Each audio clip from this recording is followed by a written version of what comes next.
ഹരേ കൃഷ്ണ. ചെയ്യുന്ന കർമ്മങ്ങൾ തന്നെയാണ് ഭക്തി. നമ്മുടെ കർത്തവ്യങ്ങൾ വിട്ടോടുന്നതല്ല ഭക്തി. മുന്നിൽ നിൽക്കുന്നവരോട് സ്നേഹത്തോടെ സാന്ത്വനമേകാതെ ഓടുന്നത് ഭക്തിയാകില്ല. രാധയുടെ കഥ ഇതിനുദാഹരണമാണ്. ഒരു ദിവസം കൃഷ്ണൻ ഒരു ഗോപാലൻ്റെ വേഷം കെട്ടി തോർത്തുമുണ്ടെടുത്ത് ഭസ്മക്കുറിയിട്ട് വൃന്ദാവനത്തിലേക്ക് ഓടാൻ തുടങ്ങി. ഓരോ ഗോപികമാരുടെയും അടുത്ത് ചെന്ന് ഇങ്ങനെ പറഞ്ഞു: ഗോപികമാരെ, നിങ്ങളെ കൃഷ്ണൻ വിളിക്കുന്നു. ആദ്യം ചെല്ലുന്നത് ആരാണോ അവരുമായിട്ടേ നൃത്തം ചെയ്യൂ. എവിടെയാണ് കൃഷ്ണൻ എന്ന് ഗോപികകൾ ചോദിച്ചില്ല. ഗോപാലൻ പറഞ്ഞതുമില്ല. കേട്ട പാതി കേൾക്കാത്ത പാതി ഗോപികമാർ യമുനയെ ലക്ഷ്യമാക്കി ഓടാൻ തുടങ്ങി. ഭർത്താവിന് ചോറ് വിളമ്പിക്കൊണ്ടിരുന്ന ഗോപിക തവിയോടുകൂടി ഓടി. മുറ്റം തൂത്തുകൊണ്ടിരുന്നവൾ ചൂലും പിടിച്ചുകൊണ്ട് ഓടി. നെല്ല് കുത്തിക്കൊണ്ടിരുന്ന ഗോപിക ഓടുമ്പോഴും കയ്യിലൊലക്കയുണ്ട്. ഒരു കണ്ണെഴുതി കഴിഞ്ഞ ഗോപിക അങ്ങനെ ഓടി. അങ്ങനെ ഓരോരുത്തരും കേട്ട മാത്രയിൽ ഓടുകയാണ്. ഗോപാലവേഷം കിട്ടിയ കൃഷ്ണൻ ചിരിച്ച് ചിരിച്ചു പോവുകയും ചെയ്തു. രാധയുടെ കുടിലിൽ ചെന്ന് രാധയോടും ഇത് തന്നെ പറഞ്ഞു.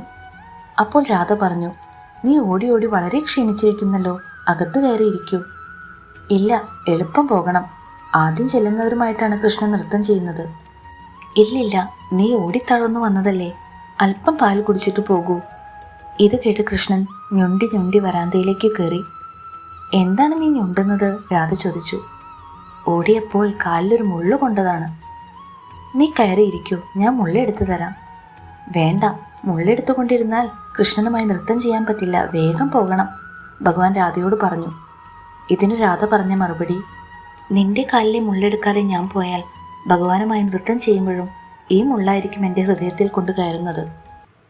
ഭഗവാനോടൊത്ത് നൃത്തം ചെയ്യാൻ പറ്റിയില്ല എന്ന് വരാം, പക്ഷേ എനിക്കത് ദൂരെ നിന്നെങ്കിലും കണ്ടുകൊണ്ടിരിക്കാമല്ലോ. അതുകൊണ്ട് നീ കയറിയിരിക്കൂ. ഇതും പറഞ്ഞ് ഭഗവാന്റെ കാലെടുത്ത് തൻ്റെ മടിയിൽ വെച്ച് രാധ മുള്ളെടുക്കുവാൻ തുടങ്ങി.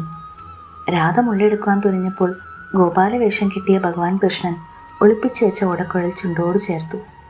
അവിടെ പരന്നൊഴുകിയ നാദാമൃതം കേട്ട് രാധയുടെ കണ്ണിൽ നിന്ന് ധാരധാരയായി ഒഴുകിയ കണ്ണുനീർ ഭഗവാന്റെ പാദത്തിൽ വീണു.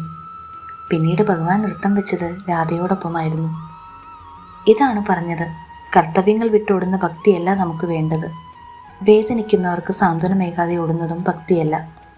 മറ്റുള്ളവരോട് കരുണ കാണിച്ചിട്ട് വേണം പ്രാർത്ഥനകളിൽ മുഴുകാൻ. സഹജീവികളോട്, ജീവജാലങ്ങളോട് കരുണ കാണിച്ചതിന് ശേഷം ഭക്തിയിൽ മുഴുകാൻ എല്ലാവർക്കും സാധിക്കട്ടെ. അതാവും യഥാർത്ഥ ഭക്തി. ഓം നമോ ഭഗവതേ വാസുദേവായ.